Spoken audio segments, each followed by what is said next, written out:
Welcome back to the BlackGold-TexasTee show. Again, I'm your host, Sweet Tea, and we are talking about the 1619 project. Now, again, just in case you're not familiar, the project, again, was conceived by journalist Nikole Hannah-Jones, who sought to highlight the profound impact of slavery on American history and its enduring legacy in our contemporary society. This is important because not much has been discussed about the 1619 project, and if it has been discussed in some entities or in some parties and some surroundings, it's not been so well received. Some of you may recognize that Nikole Hannah-Jones was a professor at the University of North Carolina, I believe, and she's a graduate of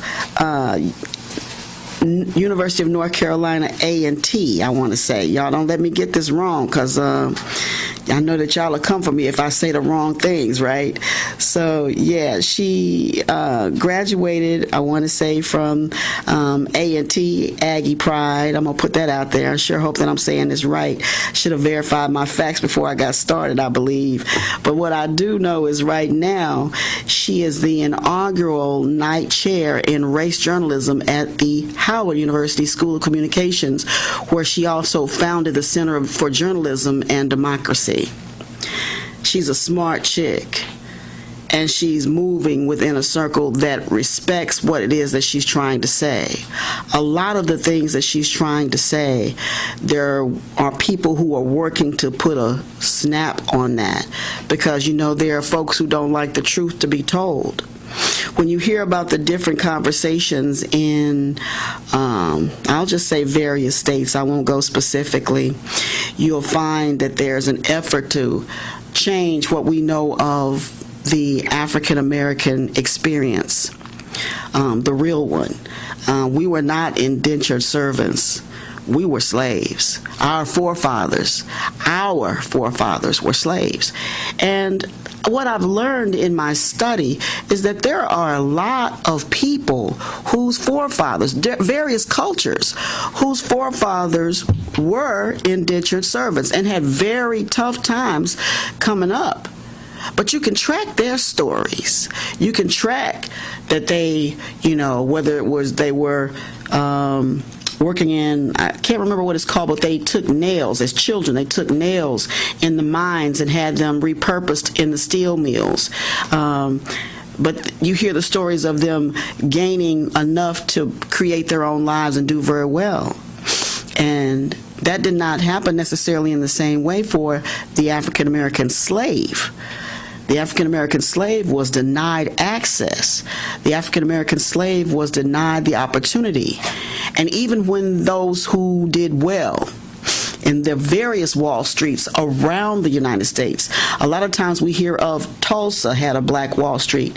There was a Black Wall Street in Durham. There was a Black Wall Street in Wilmington, North Carolina. There was a Black Wall Street in a lot of places across this country, but we don't know about them because those parts of his story were not written, because it was written as his story.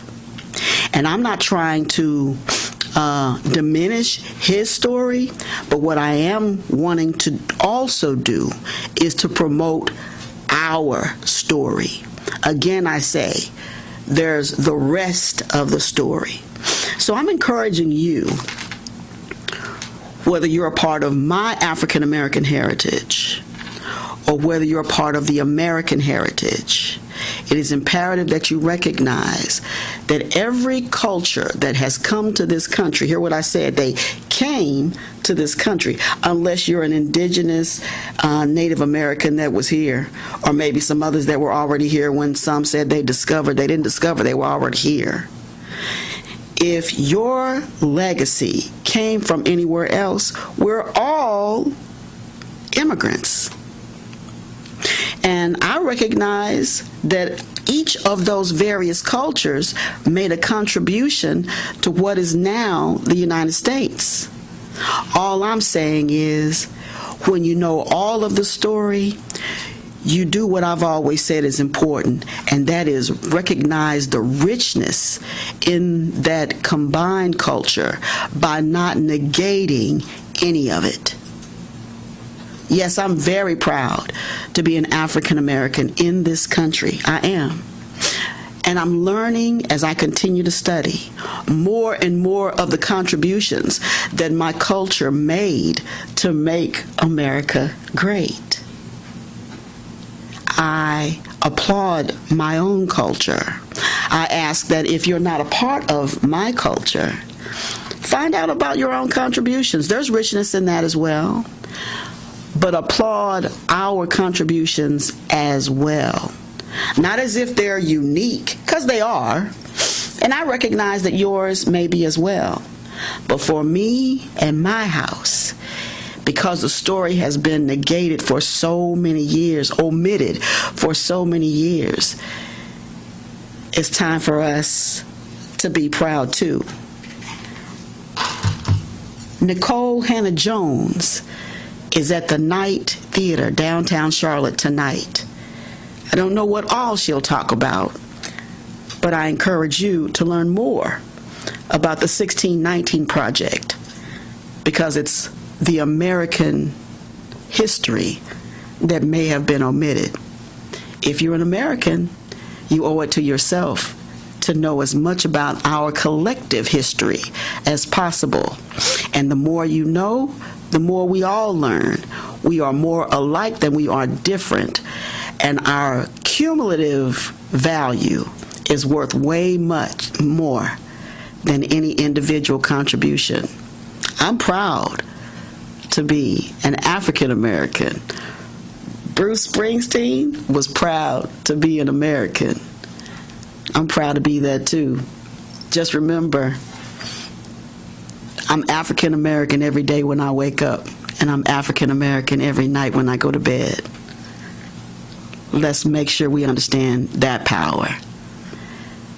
Thank you for tuning in today to the Black Gold Texas Tea Show with me, Sweet Tea, here on WDRB Media, the voice of the community.